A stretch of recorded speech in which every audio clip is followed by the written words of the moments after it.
GALHA, along with other humanist secular groups and many others, fought hard to abolish the blasphemy laws. We were successful. But if someone had told us at that time that one day student unions and authorities would try to block the right to offend with reference to religious figures, we simply would not have believed them.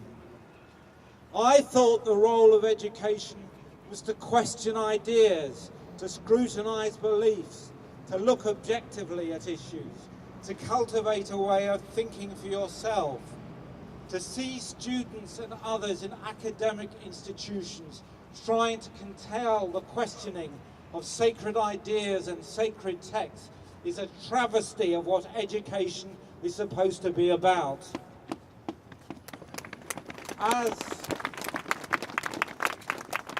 As for trying to curtail the right to give offence, that's pretty problematic, isn't it?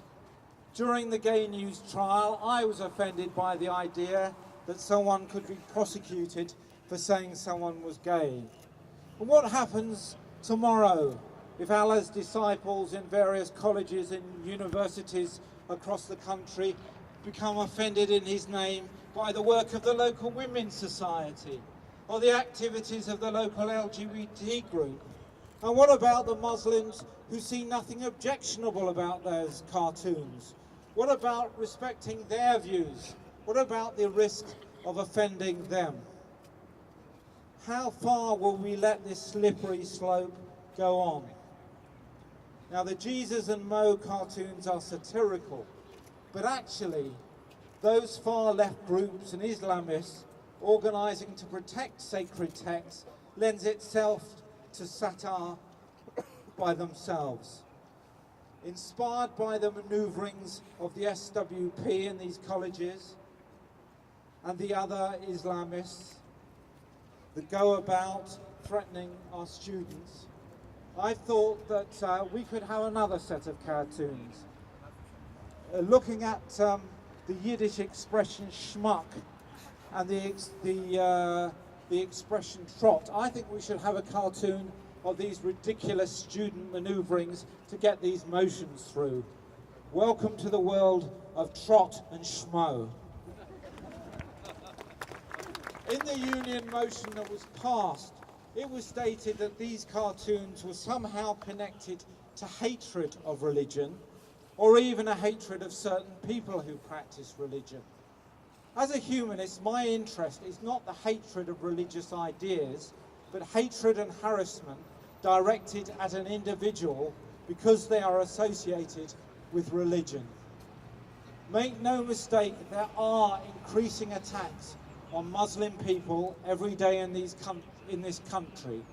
Imams are verbally and physically attacked in the street. Women are verbally attacked, spat at in tube trains because they are wearing burqas. Does anyone seriously think that these attacks have anything to do with the Jesus and Mo cartoons? I'm told that the most insulting cartoons to many Muslims are the ones of Muhammad and Jesus having a pint together. Does that explain the attacks? Are the militant members of their local temperance societies raging around the country so furious at the prospect of religious leaders having a pint that they are lashing out at people? This is truly absurd, and it makes you wonder what is the real motivation of these people.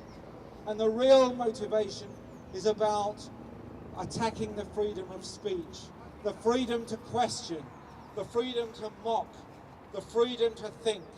No founder of any religion to date has ever had a sense of humour.